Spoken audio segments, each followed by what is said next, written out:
या मातीतल्या शेतकऱ्याला आणि बैलराजाला मान. सुप्रभात, नमस्कार, जय महाराष्ट्र.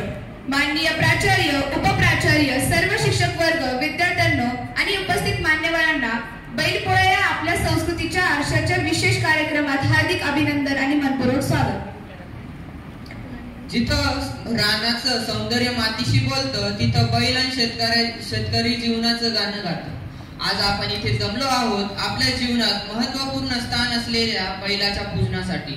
बैलपोळा म्हणजे केवळ एक सण नाही, ती आहे शेतकऱ्याच्या कष्टाची कदर करण्याची परंपरा. चला तर मग अंधकारातून प्रकाशाकडे जाण्याचा आणि ज्ञानाचा उजाळा घेण्याचा हा मंगल क्षण आपण दीप प्रज्वलनाने आरंभ करूया. मी विनंती करतो आपल्या शाळेच्या प्राचार्या आदरणीय शेट्टी मॅम व शाळेच्या उपप्राचार्या शिंदे मॅडम तसेच सर्व शिक्षक वर्ग यांनी दीप प्रज्वलन करावे.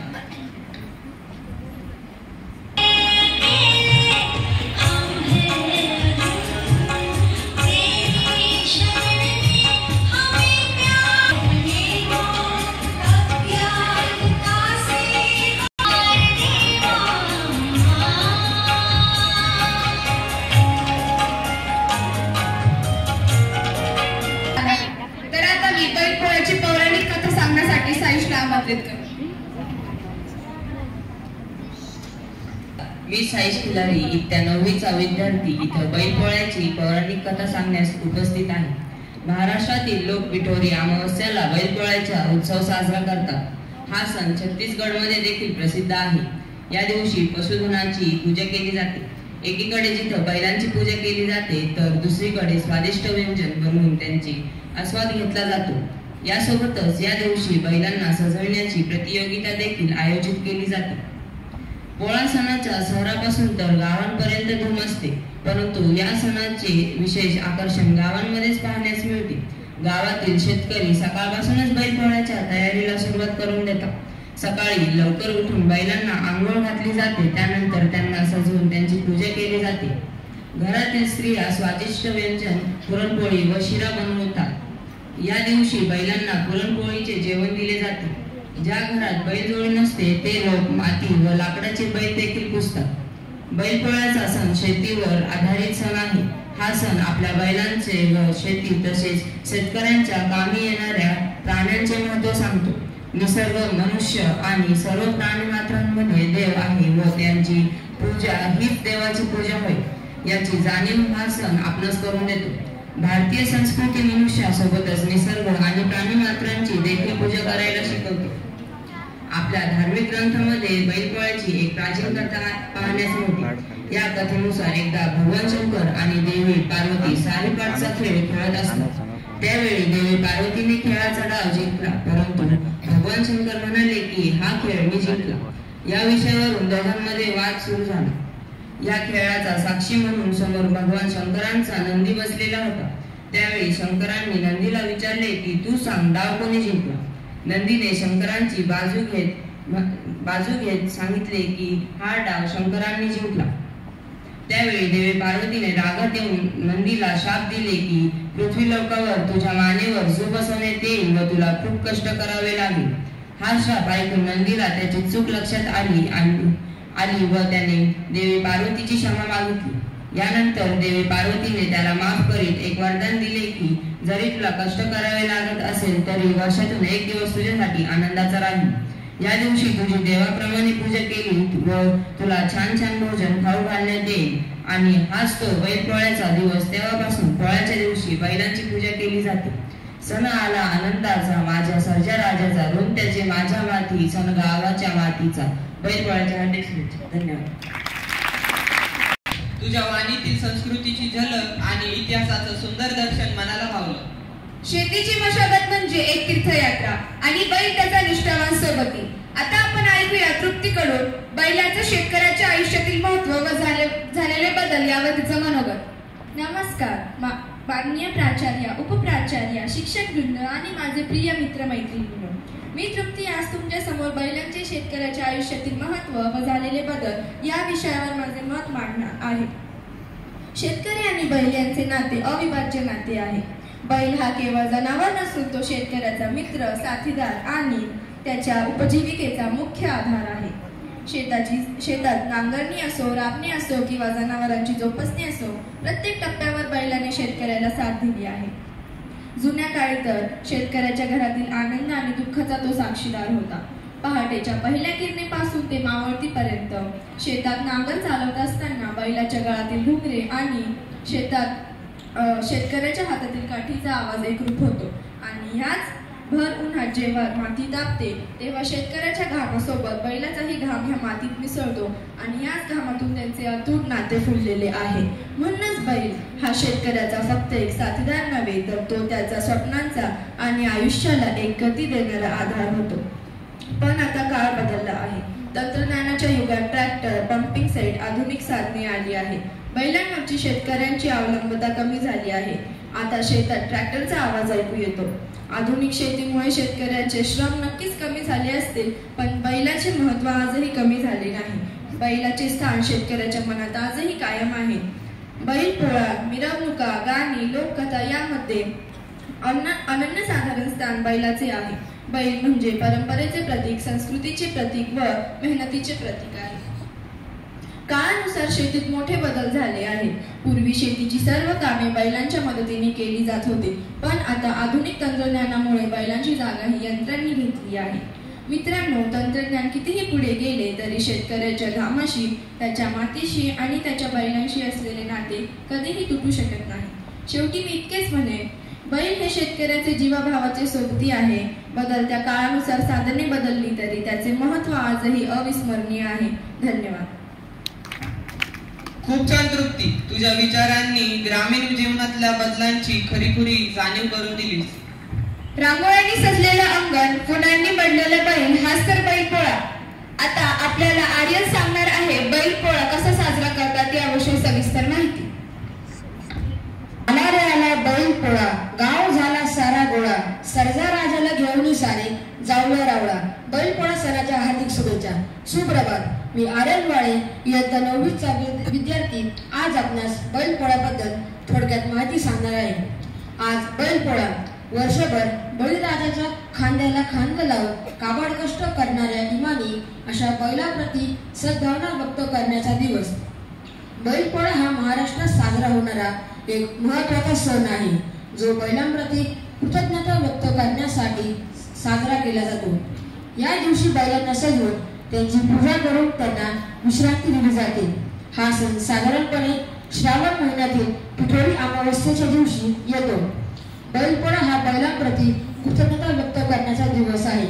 शेतीत काम करणाऱ्या बैलांमुळे शेतकऱ्यांना पीक घेता येते, त्यामुळे बैलांचे आभार मानले जातात. हा सण महाराष्ट्राच्या ग्रामीण भागातील संस्कृतीचा एक महत्त्वाचा भाग आहे.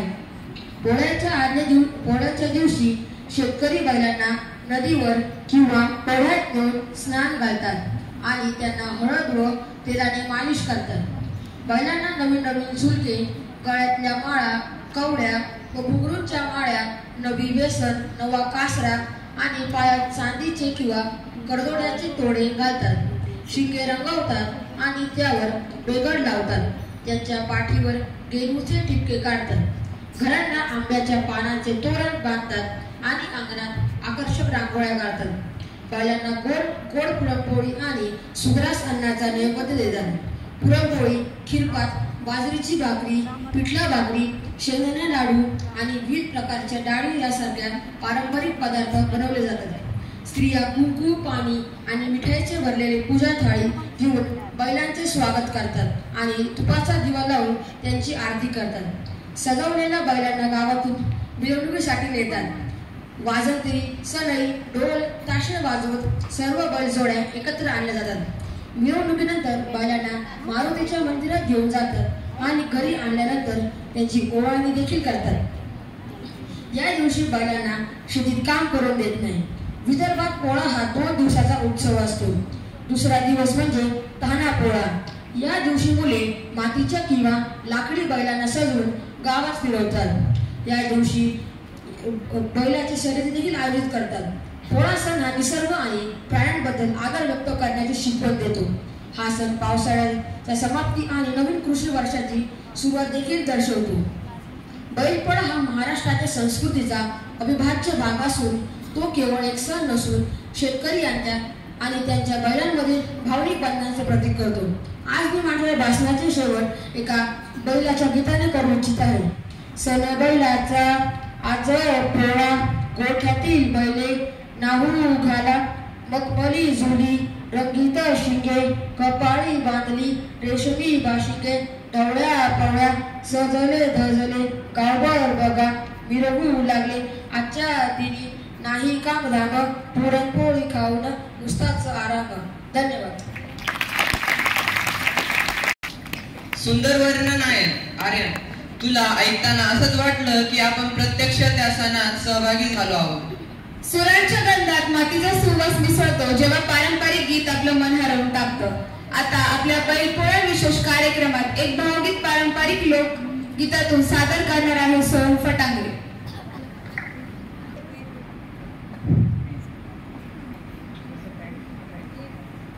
जीवा शिवाची बैल जोडा,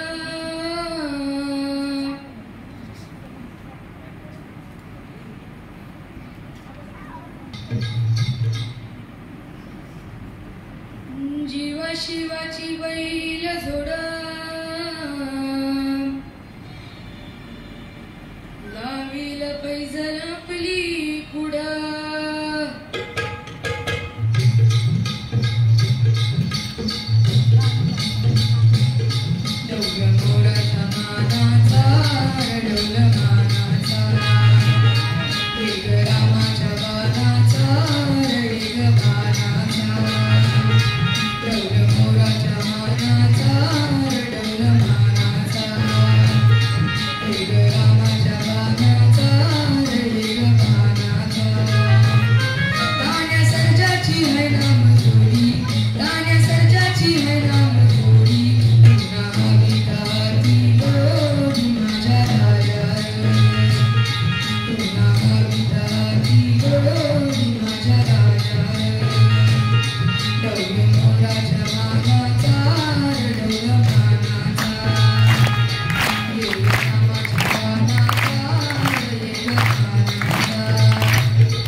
तुझ्या सुरांनी कार्यक्रमात उत्सवाची ऊर्जा निर्माण केली.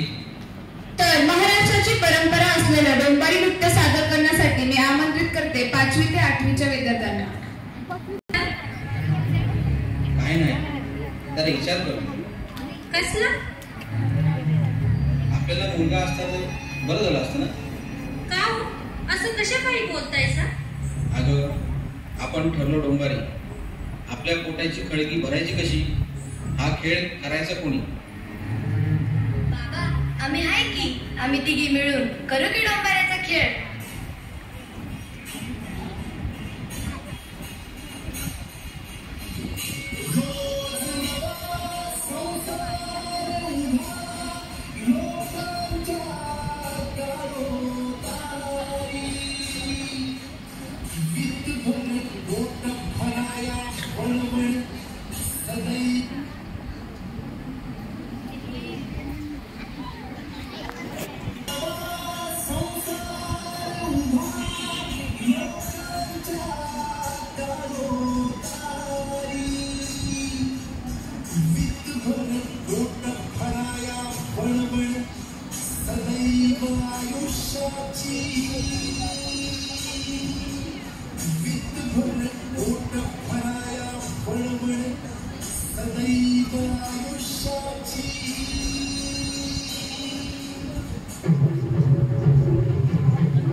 ज्याच्या मनात मातीशी संवाद घडतो त्याच्या मनोगतात निसर्गाचं प्रतिबिंब उमटतं. आता कुणाल सादर करणार आहे एक हृदयस्पर्शी अभिव्यक्ती, शेतकऱ्याचे मनोगत.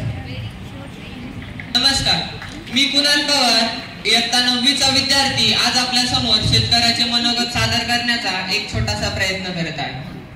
शेतकरी म्हटलं की आपल्या डोळ्यांसमोर येते ती गरिबी, दुष्काळ, कर्जबाजारी, अनुदानासाठी सरकारवर अवलंबून असणारा, आत्महत्या करणारा. हो, पण ही परिस्थिती कशी व का निर्माण झाली, याला जबाबदार कोण, याची कारणे व उपाय याचा शोध घेण्याचा कोणी प्रयत्न केला आहे का? शेती हा व्यवसाय पावसावर, मुख्यतः हवामानावर अवलंबून असलेला व्यवसाय आहे. भारतामध्ये साधारणपणे 60 ते 70% शेती ही पावसावर अवलंबून आहे व 30 ते 40% शेती बागायती आहे. त्यामुळे पाऊस कमी किंवा जास्त झाल्यास त्याचा परिणाम शेतीवर होतो, तसेच पाऊस वेळेवर न झाल्यास सुद्धा होतो. अशा वेळी शेतकऱ्याची अपेक्षा सरकारकडून अनुदान, कर्जमाफी मिळवण्याची असते व ती न मिळाल्यास तो कर्जबाजारी होतो. मग त्यातून नैराश्य येते व तो भलत्याच मार्गाला जातो. मी आहे एक छोटा शेतकरी. महाराष्ट्रातील मराठवाड्यातील एका आडगावात माझी थोडीशी जमीन आहे. फारशी सुपीक नाही पण नापिकही नाही. या जमिनीवर माझं जीवापाड प्रेम आहे, पण या प्रेमाने काय भागणार हो? पीक अवलंबून असतं ते त्या लहरी राजावर, म्हणजेच आपल्या पावसावर. आमच्या गावच्या आसपास मोठी नदी नाही. लहान सहान नद्यांना पाणी असतं पण तेही पावसावरच अवलंबून. उन्हाळ्यात त्या पण आटून जातात. त्यामुळे मृगाचं नक्षत्र आलं की आम्हा शेतकऱ्यांचे डोळे हे वर आकाशाकडे लागतात. कुठे दिसतोय का आमचा काळा विठोबा, म्हणजे काळा ढग हो. शेत नांगरून ठेवायची, काटकूट रोळा करायचा, ढेकळं फोडून ठेवायची आणि पावसाची वाट बघत राहायचं. अंग नुसतं उन्हात भाजून निघायचं पण पाण्याचा पत्ता नाही. 4-4, 5-5 कोसांवरून बाया पिण्यासाठी पाणी आणतात. मग कधीतरी अवचित मळभ येतं. इतक्यात पावसाचे थेंब पटपट गळू लागतात. क्वचित कधीतरी गारा पडतात आणि गारांनी अंगण भरून जातं. सारं गाव, लहान मोठी म्हातारी कोतारी या पावसात न्हाऊन निघतात. बैलपोळा झाला की पाऊस सरला. उरलेल्या 8 महिन्यात दुसरी पिकं घेता येत नाही. त्यात पण जे पीक हाती येतं त्या पिकाला, भाजीपाल्याला भाव मिळेलच असं नाही. काय करणार? जे पीक आम्ही पिकवतो त्या पिकाचा बाजारभाव दुसरंच कोणीतरी ठरवतं आणि म्हणे कृषी प्रधान देश. कृषी प्रधान देश याला म्हणतात जिथे शेतकऱ्याला इज्जत मिळेल, जिथे शेतकरी त्याच्या स्वतःच्या पिकाची किंमत ठरवू शकेल आणि एका व्यापाऱ्यासारखं जगू शकेल. पण आपला देश शेतकऱ्याला खाली मान घालायला लावतो. त्याच्या पिकाचं दुसरे कोणीतरी भाव ठरवतं आणि त्याला निराश करतात. पण अशा कठीण परिस्थितीमध्येही हसत राहणाऱ्याला शेतकरी म्हणून ओळखलं जातं ना. हो, शेतकरी असल्याची लाज नाही तर शेतकरी असल्याचा गर्व आहे मला. फुकट आम्हाला म्हणत नाही जगाचा पोशिंदा. धन्यवाद. प्रत्येक सुंदर प्रवासाचा शेवट असतो. तर आजच्या कार्यक्रमाची सांगता करण्यासाठी मी कृष्णाला आभार प्रदानासाठी आमंत्रित करते. नमस्कार आणि शुभ सकाळ. मी कृष्णा बोरकर, इयत्ता 9वीचा विद्यार्थी म्हणून आजच्या कार्यक्रमाची शोभा वाढवल्याबद्दल व यशस्वी झाल्याबद्दल काही शब्दात आपले आभार मानू इच्छितो. प्रथम मी आदरणीय प्राचार्य व उपप्राचार्य यांनी कार्यक्रमाला परवानगी देण्याबाबत त्यांचे मनपूर्वक आभार मानतो. आमच्या वर्ग शिक्षिका ज्यांच्या मार्गदर्शनाखाली हा कार्यक्रम अतिशय सुंदर पार पडला त्यांचेही मी आभार मानतो. शाळेतील विद्यार्थ्यांनी विविध प्रकारचे कार्यक्रम करून सणाचे महत्त्व सांगितले. त्यांच्या मेहनतीचे कौतुक आणि आभार. या कार्यक्रमासाठी उपस्थित सर्व शिक्षक वृंद व विद्यार्थ्यांनी याची शोभा वाढवल्याबद्दल आपलेही आभार. आपल्या सर्वांच्या सहकार्यामुळे आजचा बैलपोळा सण शाळेत इतक्या उत्साहात साजरा झाला. धन्यवाद. बैलपोळा साजरा केला, संस्कृतीचा गंध उरात मिळवला. आजचा कार्यक्रम आपण सर्वांच्या सहकार्याने यशस्वी झाला. आपल्या शाळेच्या संस्कृतीच्या आणि मातीच्या गर्भात असलेल्या या परंपरेला आपण जपूया व वाढवूया. शेवटी एवढंच म्हणावंसं वाटतं, सण साजरा करायचा असेल तर उत्साहात मिसळण आणि संस्कृतीशी जपायचं असेल तर मातीत रमायला शिका. आजचा कार्यक्रम इथे समाप्त करत आहोत. मी गार्गी आणि मी कुणाल आपल्या सर्वांचा मनपूर्वक निरोप घेतो. जय महाराष्ट्र. धन्यवाद.